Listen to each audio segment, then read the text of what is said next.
करवा चौथ पूजा कहानी सुनिए आप लोग। करवा चौथ व्रत कथा प्रथम कहानी। एक साहूकार था जिसके 7 बेटे और एक बेटी थी। सातों भाई व बहन एक साथ बैठकर भोजन करते थे। एक दिन कार्तिक की चौथ का व्रत आया तो भाई बोला कि बहन आओ भोजन करें। बहन बोली कि आज करवा चौथ का व्रत है, चांद उगने पर ही खाऊंगी। तब भाइयों ने सोचा कि चांद उगने तक बहन भूखी रहेगी, तो एक भाई ने दिया जलाया। दूसरे भाई ने छलनी लेकर उसे ढका और नकली चांद दिखाकर बहन से कहने लगे कि चल चांद उग आया, अर्घ दे ले। बहन अपनी भाभियों से कहने लगी कि चलो अर्घ दे। तो भाभियाँ बोली तुम्हारा चांद उगा होगा, हमारा चांद तो रात को उगेगा। बहन ने जब अकेले ही अर्घ दे दिया और खाने लगी तो पहले ही ग्रास में बाल आ गया, दूसरे ग्रास में कंकड़ आया और तीसरा ग्रास मुंह की ओर किया तो उसकी ससुराल से संदेशा आया कि उसका पति बहुत बीमार है, जल्दी भेजो। माँ ने जब लड़की को विदा किया तो कहा कि रास्ते में जो भी मिले उसके पाँव लगना और जो कोई सुहाग का आशीष दे तो उसके पल्ले में गांठ लगाकर उसे कुछ रुपए देना। बहन जब भाइयों से विदा हुई, रास्ते में जो भी मिला उसने यही आशीष दिया कि तुम 7 भाइयों की बहन हो, तुम्हारे भाई सुखी रहें और तुम उनका सुख देखो। सुहाग का आशीष किसी ने भी नहीं दिया। जब वो ससुराल पहुंची तो दरवाजे पर उसकी छोटी नंदी खड़ी थी, वह उसके भी पाँव लगी तो उसने कहा कि सुहागिन रहो, सपूती हो। तो उसने ये सुनकर पल्ले में गांठ बांध ली और ननंद को सोने का सिक्का दिया। तब भीतर गए तो सास ने कहा कि पति धरती पर पड़ा है, तो वो उसके पास जाकर उसकी सेवा करने के लिए बैठ गई। बाद में सास ने दासी के हाथ बची खुची रोटी भेज दी। इस प्रकार से समय बीतते बीतते मंगसिर की चौथ आई तो चौथ माता बोली करवा ले भाइयों की प्यारी करवा। लेकिन जब उसे चौथ माता नहीं दिखलाई दी तो वो बोली हे माता, आपने मुझे उजाड़ा है तो आप ही मेरा उद्धार करोगी, आपको मेरा सुहाग देना पड़ेगा। तब उस चौथ माता ने बताया कि पौष की चौथ आएगी, वह मेरे से बड़ी है, उसे ही सब कहना, वही तुम्हारा सुहाग वापस देगी। पौष की चौथ आकर चली गई, माघ की चली गई, फागुन की चौथ आकर चली गई, चैत्र बैसाख जेठ आषाढ़ और श्रावण भादों की सभी चौथ आई और यही कहकर चली गई कि आगे वाली को कहना। असौज की चौथ आई तो उसने बताया कि तुम पर कार्तिक की चौथ नाराज है, उसी ने तुम्हारा सुहाग लिया, वही वापस कर सकती हैं, वही आएंगी तो पाँव पकड़कर विनती करना। ये बताकर वो भी चली गई। जब कार्तिक की चौथ आई तो वो गुस्से में बोली भाइयों की प्यारी करवा ले, दिन में चांद उगानी करवा ले, व्रत खंडन करने वाली करवा ले, भूखी करवा ले। तो ये सुनकर वो चौथ माता को देखकर उसके पाँव पकड़कर गिड़गिड़ाने लगी, हे चौथ माता, मेरा सुहाग तुम्हारे हाथों में है, आप ही मुझे सुहागिन करे। तो माता बोली पापिन हत्यारिन, मेरे पाँव पकड़कर क्यों बैठ गए। तब बहन बोली कि जो मुझसे भूल उसे क्षमा कर दो, अब भूल नहीं करूंगी। तो चौथ माता ने प्रसन्न होकर आंखों से काजल, नाखूनों में से मेहंदी और टीके में रोली लेकर छोटी उंगली से उसके आदमी पर छींटा दिया तो उठकर बैठ गया और बोला कि आज मैं बहुत सोया। वो बोली क्या सोया, मुझे तो 12 महीने हो गए, अब आकर चौथ माता ने मेरा सुहाग लौटाया। तब उसने कहा कि जल्दी से माता का पूजन करो। जब चौथ की कहानी सुनी, करवा पूजन किया तो प्रसाद खाकर दोनों पति पत्नी चौपड़ खेलने बैठ गया। नीचे से दासी आई, उसने उन दोनों को चौपड़ पासे से खेलते हुए देखा तो उसने सास जी को जाकर बताया। तब से सारे गांवों में ये प्रसिद्ध होती गई कि सब स्त्रियां चौथ का व्रत करें तो सुहाग अटल रहेगा। जिस तरह से साहूकार की बेटी को सुहाग दिया, उसी तरह से चौथ माता सबको सुहागिन रखे। यही करवा चौथ के उपवास की सनातन महिमा है। जय चौथ माता।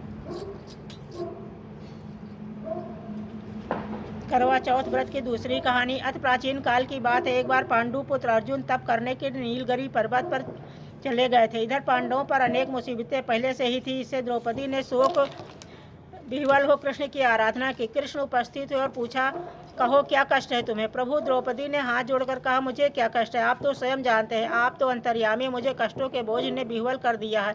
क्या कोई ऐसा उपाय है जिससे इन कष्टों से छुटकारा मिल सके। तुम्हारा प्रश्न अति उत्तम है द्रौपदी, कृष्ण मुस्कुराकर बोले। प्रभु, फिर मुझे दुखी नारी को कष्ट दूर करने का उपाय बताइए, द्रौपदी ने पूछा। यही प्रश्न एक बार पार्वती जी ने शिव जी से कर दिया था। तब शिव जी ने करवा चौथ व्रत का विधान बताया था। फिर प्रभु, करवा चौथ की जानकारी मुझे भी दीजिए और उसकी कथा कहिए। तब कृष्ण ने एक पल सोचने के बाद कहा था, दुख सुख जो सांसारिक माना जाता है, प्राणी उसमें सदा ही लिप्त रहता है। मैं तुम्हें अति उत्तम करवा चौथ व्रत की कथा सुनाता हूँ, इसे ध्यान से सुनो। प्राचीन काल में गुणी विद्वान पर धर्मपरायण एक ब्राह्मण रहता था। उसके 4 पुत्र तथा एक गुणशील सुशील पुत्री थी। पुत्री ने विवाहित होकर चतुर्थी का व्रत किया, किंतु चंद्रोदय से पूर्व ही उसे क्षुधा ने बाध्य कर दिया। इससे उसके स्नेही दयाल भाइयों ने छल से पीपल की आड़ में कृत्रिम चंद्रमा बनाकर दिखा दिया। लड़की ने अर्घ दे भोजन कर लिया। भोजन करते ही उसके पति की हृदय गति बंद हो गई। इससे दुखी हो उसने अन्न जल त्याग दिया। उसी रात में इंद्राणी भूमि विचरण करने आई। ब्राह्मण पुत्री ने उससे अपने दुख का कारण पूछा। इंद्राणी ने बताया तुम्हें करवा चौथ व्रत में चौथ दर्शन से पूर्व भोजन कर लेने से यह कष्ट मिला है। तब उस लड़की ने अंजलि बांधकर विनय की कि इससे मुक्त होने का कोई उपाय बताइए। इस पर इंद्राणी ने कहा, यदि तुम विधिपूर्वक अगली करवा चौथ का व्रत करो तो तुम्हारे पति पुनर्जीवित हो जाएंगे। कन्या ने ऐसा करने का वचन दिया तो उसका पति स्वस्थ हो गया। इस पर उस कन्या ने वर्ष भर प्रत्येक चतुर्थी का व्रत किया और अनंत अखंड सुहाग प्राप्त किया। श्री कृष्ण ने कहा, हे द्रौपदी, यदि तुम इस व्रत को करोगी तो तुम्हारे सभी संकट टल जाएंगे। इस प्रकार द्रौपदी ने यह व्रत किया और पांडव सभी क्षेत्र में विजयी हुए। इस प्रकार सौभाग्य, पुत्र, पौत्राद और धन धान्य की इच्छुक स्त्रियों को यह व्रत विधि पूर्वक करना चाहिए। इस व्रत में भगवान शंकर की आरती की जाती है। बोलिए चौथ माता की जय। करवा चौथ व्रत की तीसरी कहानी। एक ब्राह्मण परिवार में 7 बहुएं थी। 6 बहुओं के मायके वाले बहुत अमीर थे, इसी कारण ससुराल में उनका बड़ा मान था। परंतु छोटी के मायके में कोई न था। वो घर का सारा काम काज करती, सबकी सेवा करती, पर कोई भी उससे प्यार नहीं करता।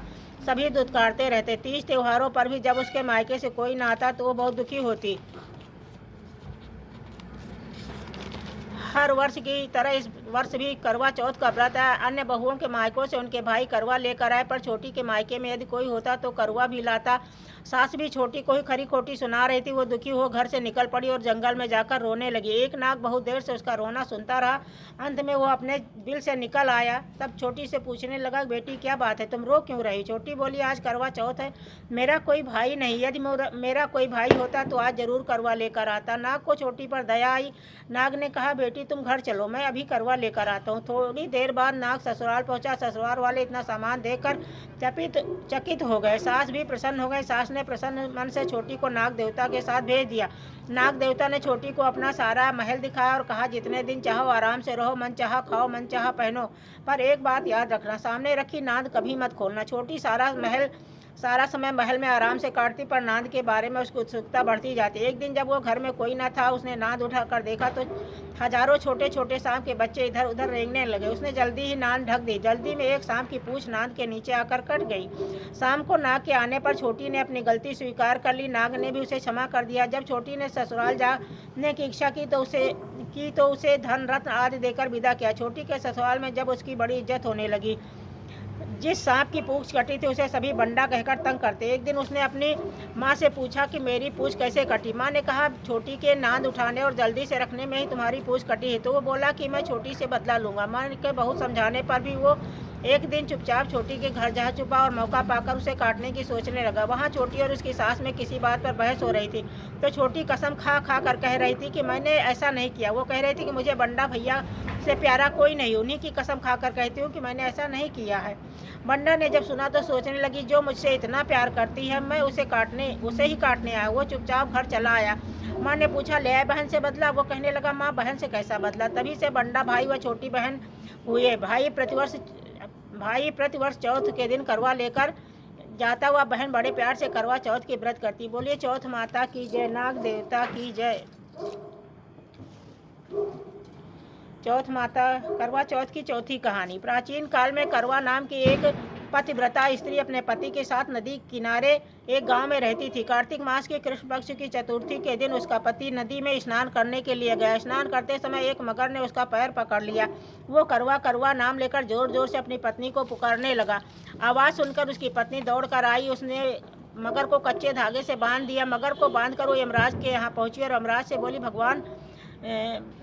भगवान मगर ने मेरे पति का पैर पकड़ लिया था। पैर पकड़ने के अपराध में आप अपने बल से उस मगर को नरक में ले जाओ। यमराज ने कहा, अभी मगर की आयु शेष है, मैं उसे नहीं मार सकता। इस पर करवा ने कहा, यदि आप ऐसा नहीं करोगे तो मैं आपको श्राप देकर नष्ट कर दूंगी। ये सुनकर यमराज डर गए और उस पतिव्रता स्त्री करवा के साथ जाकर मगर को उन्होंने यमपुरी भेज दिया और करवा के पति को दीर्घायु प्रदान की। उसी दिन से यह करवा चौथ मनाई जाती है और सुहागन स्त्रियों के द्वारा व्रत रखा जाता है। करवा माता, जैसे तुमने अपने पति की रक्षा की वैसे सबके पतियों की रक्षा करना। बोलिए करवा चौथ माता की जय। बोलो विघ्नहर्ता की जय। कथा समाप्त। जय चौथ माता, जय करवा माता, जय करवा माता, जय करवा माता, जय करवा माता, जय करवा माता, जय चौथ माता, जय भोलेनाथ, जय गौरी माँ, जय गजानन महाराज, जय गणेश जी महाराज।